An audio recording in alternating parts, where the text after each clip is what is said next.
विद्यार्थियों, वर्णी हिंदी क्लासेज में आपका स्वागत है। प्रिय विद्यार्थियों, बोर्ड परीक्षा बहुविकल्पीय प्रश्न श्रृंखला के अंतर्गत आज हम इसका पार्ट 4 अर्थात आधुनिक काल के प्रश्नों का अध्ययन करेंगे। प्रिय विद्यार्थियों, पार्ट 1 में आदिकाल, पार्ट 2 में भक्तिकाल तथा पार्ट 3 में रीतिकाल से संबंधित बहुविकल्पीय प्रश्नों से संबंधित वीडियोज आपको प्राप्त हो चुके हैं। अब हम पार्ट 4 इसके आधुनिक काल से संबंधित बहुविकल्पीय प्रश्नों को पढ़ेंगे और उनको भलीभांति समझेंगे। प्रश्न संख्या 150 तक तीनों खंडों के वीडियो में हो चुका था। प्रश्न संख्या 151 से हिंदी साहित्य में आधुनिकता का प्रवर्तक साहित्यकार किसे माना जाता है। आप लोग भली भांति जानते हो कि हिंदी साहित्य के आधुनिक काल का प्रारंभ भारतेंदु युग से होता है और भारतेंदु युग के प्रवर्तक भारतेंदु हरिश्चंद्र जी थे। इसलिए हिंदी साहित्य में आधुनिकता का प्रवर्तक साहित्यकार भारतेंदु हरिश्चंद्र जी को ही माना जाता है। अगला प्रश्न है कि हिंदी नवजागरण के अग्रदूत थे जयशंकर प्रसाद, सुमित्रा नंदन पंत, भारतेंदु हरिश्चंद्र, मुंशी प्रेमचंद। तो भारतेंदु युग को ही पुनर्जागरण काल कहा जाता है। भारतेंदु जी ने ही हिंदी खड़ी बोली में सर्वप्रथम गद्य लेखन का प्रारंभ किया और सबको हिंदी खड़ी बोली के प्रति अग्रसर करने का प्रयास किया। इसलिए हिंदी नवजागरण के अग्रदूत भारतेंदु हरिश्चंद्र को ही माना जाता है। अगला प्रश्न है कि आधुनिक हिंदी काव्य का वैतालिक कहा जाता है। कहाँ से शुरू हुआ आधुनिक हिंदी काव्य? तो निश्चित रूप से इसके भी उत्तर भारतेंदु हरिश्चंद्र ही होंगे कि भारतेंदु हरिश्चंद्र को ही आधुनिक हिंदी काव्य का वैतालिक कहा जाता है। अगला प्रश्न है कि निम्नलिखित पत्रिकाओं में भारतेंदु हरिश्चंद्र ने कौन सी पत्रिका प्रकाशित की थी? कवि वचन सुधा, सरस्वती, कल्पना, ज्ञानोदय। तो निश्चित रूप से कवि वचन सुधा भारतेंदु हरिश्चंद्र के द्वारा प्रकाशित पत्रिका थी, जिसे हरिश्चंद्र चंद्रिका भी या कहा गया। हरिश्चंद्र चंद्रिका भी भारतेंदु हरिश्चंद्र द्वारा प्रकाशित थी और बाला बोधनी पत्रिका जो स्त्री शिक्षा से संबंधित थी वो भी भारतेंदु हरिश्चंद्र द्वारा ही संपादित और प्रकाशित की जाती थी। प्रश्न संख्या 155 प्रेम माधुरी के रचयिता हैं। 4 ऑप्शन हैं: प्रताप नारायण मिश्र, बाल कृष्ण भट्ट, लाला श्रीनिवास दास, भारतेंदु हरिश्चंद्र। तो प्रेम माधुरी तो आपके सिलेबस में ही है। आप लोग जानते ही हो कि प्रेम माधुरी भारतेंदु हरिश्चंद्र की रचना है। प्रश्न संख्या 156 निम्नलिखित में से कौन सी रचना द्विवेदी युग में लिखी गई? 4 रचनाएं हैं: कामायनी, तार सप्तक, प्रिय प्रवास और ग्राम्य। प्रिय छात्रों, प्रिय प्रवास अयोध्या सिंह उपाध्याय हरियोध द्वारा रचित एक महाकाव्य है और ये द्विवेदी युग की रचना है। खड़ी बोली का प्रथम महाकाव्य है वैदेही वनवास, प्रिय प्रवास, साकेत या कामायनी। तो आपको हमने पहले भी बताया है, ये जानकारी होनी चाहिए कि खड़ी बोली का प्रथम महाकाव्य प्रिय प्रवास है, जबकि हिंदी का प्रथम महाकाव्य पृथ्वीराज रासो को माना जाता है और खड़ी बोली हिंदी का प्रथम महाकाव्य प्रिय प्रवास है। अगला प्रश्न है प्रश्न संख्या 158 भारतीय ज्ञानपीठ पुरस्कार नहीं मिला है या किस कवि को ज्ञानपीठ पुरस्कार नहीं प्राप्त हुआ है? 4 कवि हैं: सुमित्रा नंदन पंत को या जयशंकर प्रसाद या मैथिली शरण गुप्त को, रामधारी सिंह दिनकर को या महादेवी वर्मा को? ये प्रश्न बहुत ही इम्पोर्टेंट है। 2014, 2017, 18 और 19 में पूछा जा चुका है। प्रिय छात्रों, आपको जानकारी होनी चाहिए कि जयशंकर प्रसाद और मैथिली शरण गुप्त जी को ज्ञानपीठ पुरस्कार नहीं प्राप्त हुआ है। अगला प्रश्न है कि मैथिली शरण गुप्त आधुनिक काल के किस युग से संबंधित हैं, या मैथिली शरण गुप्त किस युग के कवि हैं? 2005, 8 और 19 में प्रश्न पूछा जा चुका है। शुक्ल युग, द्विवेदी युग, छायावादी युग या छायावादोत्तर युग? मैथिली शरण गुप्त द्विवेदी युग के साहित्यकार या रचनाकार हैं। अगला प्रश्न संख्या 160 भारत भारती के रचनाकार हैं भारतेंदु हरिश्चंद्र, श्रीधर पाठक, मैथिली शरण गुप्त या महादेवी वर्मा? तो भारत भारती, जिसके कारण मैथिली शरण गुप्त को राष्ट्र कवि की उपाधि प्राप्त हुई, भारत भारती के रचनाकार मैथिली शरण गुप्त जी ही है। अगला प्रश्न, अयोध्या सिंह उपाध्याय हरियोध की रचना है साकेत, पल्लव, प्रिय प्रवास या गीत? आप लोग पढ़ चुके हैं। प्रिय प्रवास हरियोध जी का लिखा गया हिंदी खड़ी बोली का प्रथम महाकाव्य है। छायावाद के प्रवर्तक माने जाते हैं सूर्यकांत त्रिपाठी निराला, जयशंकर प्रसाद, सुमित्रा नंदन पंत, महादेवी वर्मा? तो विद्यार्थियों, छायावाद के प्रवर्तक जयशंकर प्रसाद जी को माना जाता है। अगला प्रश्न है कि निम्नलिखित में से कौन सा कवि छायावाद का नहीं है? 3 कवि छायावाद के दिए गए हैं, एक कवि ऐसा है जो छायावाद का नहीं है। जयशंकर प्रसाद, सुमित्रा नंदन पंत, मैथिली शरण गुप्त, महादेवी वर्मा? प्रिय छात्रों, जयशंकर प्रसाद, सुमित्रा नंदन पंत, सूर्यकांत त्रिपाठी निराला और महादेवी वर्मा, इन चारों कवियों की छायावाद के 4 स्तंभ के रूप में गणना की जाती है।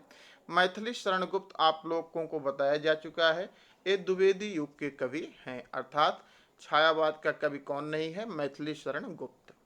अगला प्रश्न है कि गंगावतरण के रचयिता हैं, आपके सिलेबस में गंगावतरण है, तो गंगावतरण के रचयिता 4 विकल्पों में से कौन से हैं? बिहारी, भूषण, जगन्नाथ दास रत्नाकर, सुमित्रा नंदन पंत? तो जगन्नाथ दास रत्नाकर ही गंगावतरण के रचयिता हैं।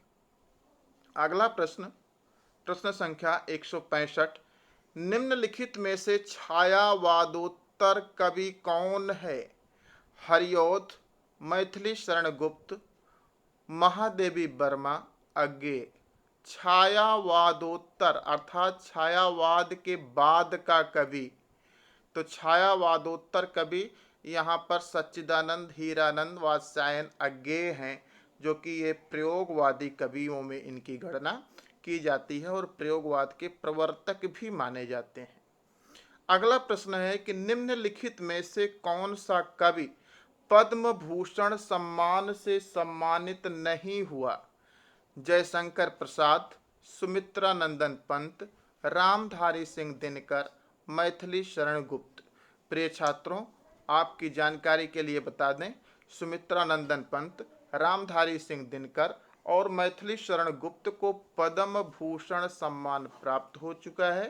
केवल जयशंकर प्रसाद हैं जिनको पद्म भूषण सम्मान प्राप्त नहीं हुआ है, इसलिए विकल्प का सही है। अगला प्रश्न है कि निम्नलिखित में से किस पुस्तक के रचनाकार जयशंकर प्रसाद हैं? 4 रचनाएं दी गई हैं, किसकी रचना जयशंकर प्रसाद जी ने की है? झरना, दीपशिखा, द्रौपदी, उर्वशी? तो झरना काव्य की रचना जयशंकर प्रसाद द्वारा हुई है। अगला प्रश्न है कि मैथिली शरण गुप्त की रचना है प्रिय प्रवास, साकेत, कामायनी, लोकायतन।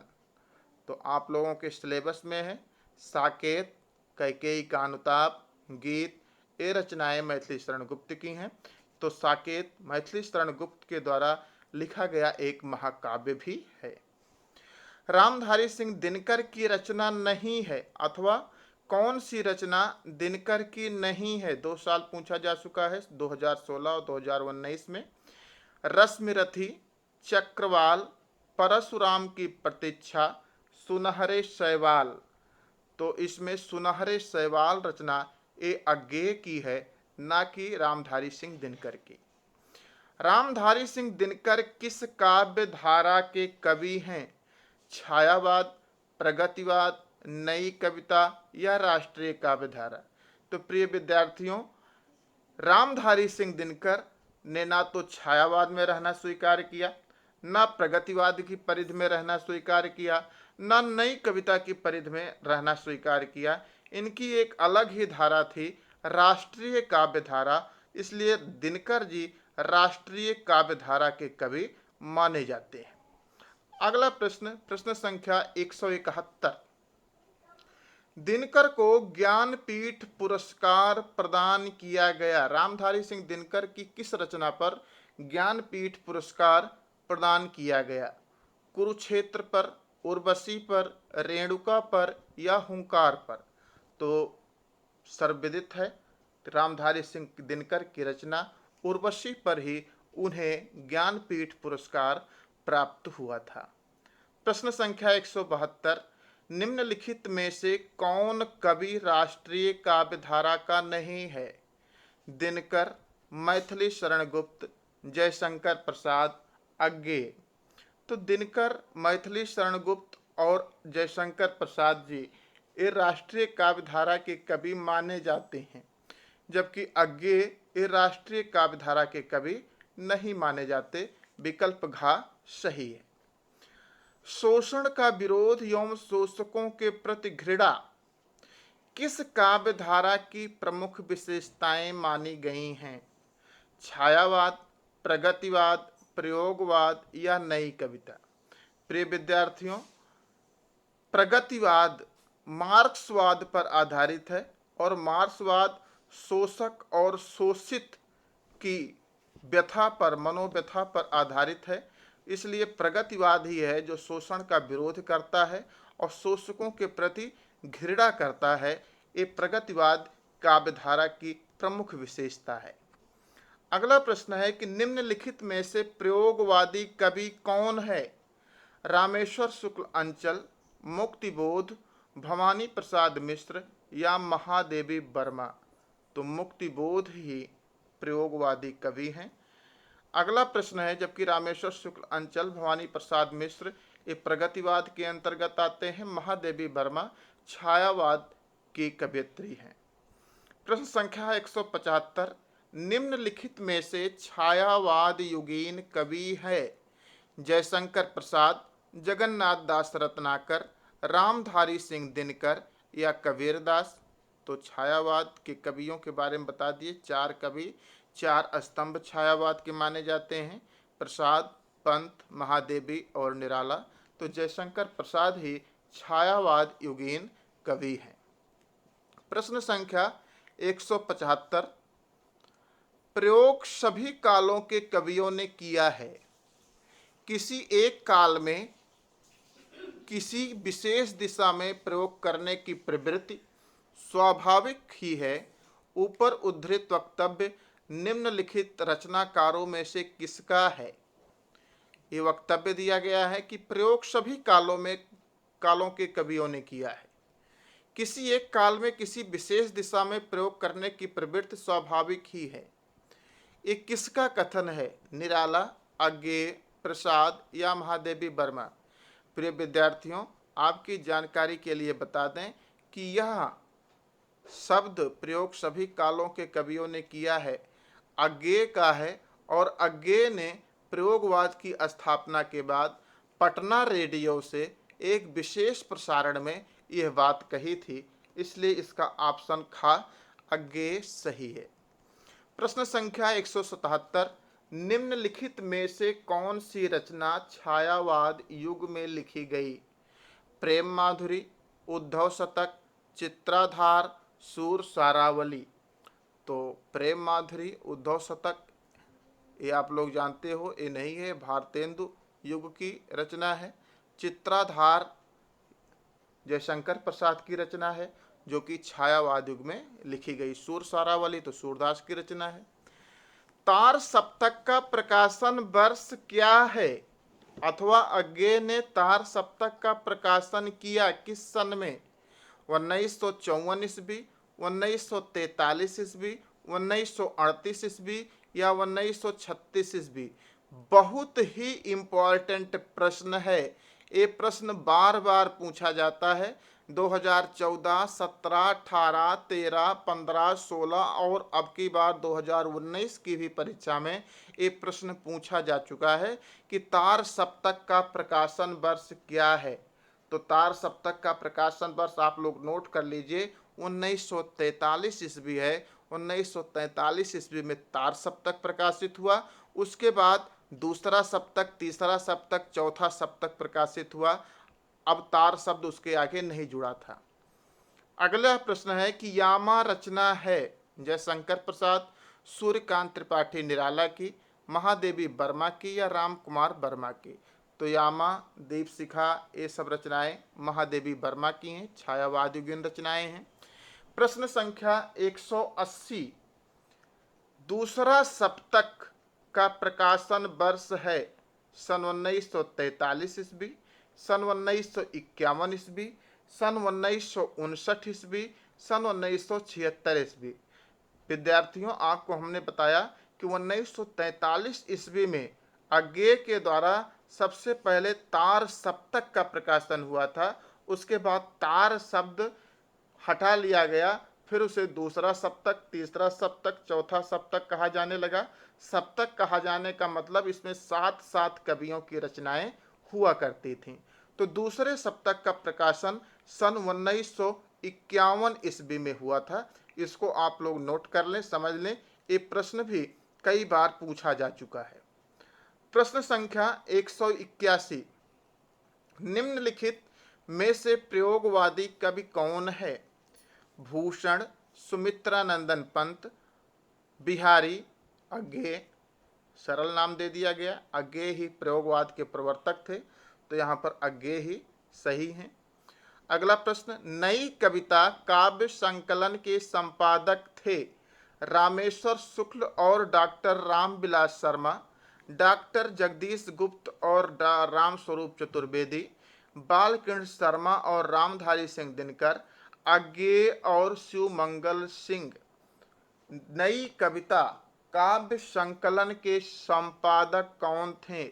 आपकी जानकारी के लिए बता दें, ये प्रश्न 2019 की भी बोर्ड परीक्षा में पूछा गया था। डॉक्टर जगदीश गुप्त और डॉक्टर राम स्वरूप चतुर्वेदी इस नई कविता काव्य संकलन के संपादक थे। ऑप्शन खा सही है।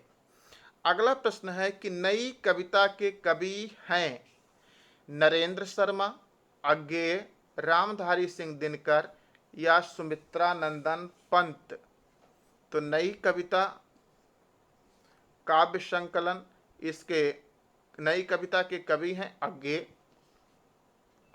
अगला है प्रयोगवादी कविता के प्रतिनिधि कवि हैं या प्रयोगवादी कवि हैं? तो प्रयोगवाद के प्रतिनिधि हम बता चुके हैं, अज्ञे ही हैं, ज़्यादा आपको नहीं सोचना है। बिहारी चिंतामणि, रामधारी सिंह दिनकर पे कोई ध्यान नहीं देना है। अज्ञे प्रयोगवाद के प्रवर्तक हैं, प्रतिनिधि कवि हैं।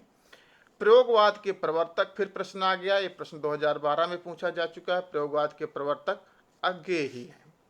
अब प्रश्न संख्या 186, निम्नलिखित में से कौन छायावादी कवि है? सूर्यकांत त्रिपाठी निराला, महाकवि भूषण, बिहारी लाल, रामधारी सिंह दिनकर। अच्छे तरीके से आप लोग समझ गए होंगे कि छायावाद के 4 स्तंभ हम बार बार बता रहे हैं, प्रसाद, पंत, महादेवी, निराला। आपको रटा होना चाहिए। ये प्रश्न या छायावाद पर आधारित प्रश्न हर बोर्ड परीक्षा में किसी न किसी रूप में पूछे जाते हैं। चार कवियों का नाम आपके जुबान पर रटी होनी चाहिए। जयशंकर प्रसाद, महादेवी वर्मा, सुमित्रानंदन पंत, सूर्यकांत त्रिपाठी निराला। ये छायावादी कवि हैं और छायावाद के स्तंभ माने जाते हैं। अगला प्रश्न, प्रश्न संख्या 187, प्रकृति का सुकुमार कवि किसे कहा गया है? रामधारी सिंह दिनकर, पंत, जयशंकर प्रसाद, महादेवी वर्मा। तो प्रिय विद्यार्थियों, सुमित्रानंदन पंत जो कि उत्तराखंड के कौशानी के रहने वाले थे, प्रकृति से इन्हें बहुत प्रेम था और प्रकृति पर इन्होंने बहुत सारी कविताएं भी लिखी हैं, इसलिए इन्हें प्रकृति का सुकुमार कवि माना जाता है। सुमित्रानंदन पंत प्रकृति के सुकुमार कवि कहे जाते हैं। प्रश्न संख्या 188, चिदंबरा के रचनाकार हैं मैथिली शरण गुप्त, सुमित्रानंदन पंत, अयोध्या सिंह उपाध्याय हरिऔध, सोहन लाल द्विवेदी। तो चिदंबरा सुमित्रानंदन पंत की रचना है। अगला प्रश्न, नौका विहार कविता अवतरित है। अब देखो, नौका विहार आपके सिलेबस में है, लेकिन यह किस काव्य संग्रह से कविता ली गई, उस काव्य संग्रह का नाम पूछा जा रहा है। गुंजन, बीड़ा, पल्लव या युगांत। तो गुंजन काव्य संग्रह से नौका विहार कविता अवतरित है। अब हम चलते हैं प्रश्न संख्या 190 की तरफ। प्रश्न संख्या 190, कला और बूढ़ा चांद सुमित्रानंदन पंत को पुरस्कार प्राप्त हुआ। कला और बूढ़ा चांद पर सुमित्रानंदन पंत को कौन सा पुरस्कार प्राप्त हुआ था? साहित्य अकादमी, ज्ञानपीठ, मंगला प्रसाद पारितोषिक मिलता था या सोवियत लैंड नेहरू पुरस्कार?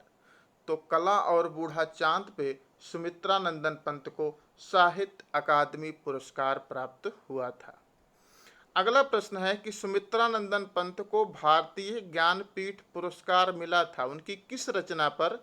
सुमित्रानंदन पंत की किस रचना पर उन्हें भारतीय ज्ञानपीठ पुरस्कार प्राप्त हुआ था? चिदंबरा, लोकायतन, कला और बूढ़ा चांद, उर्वशी।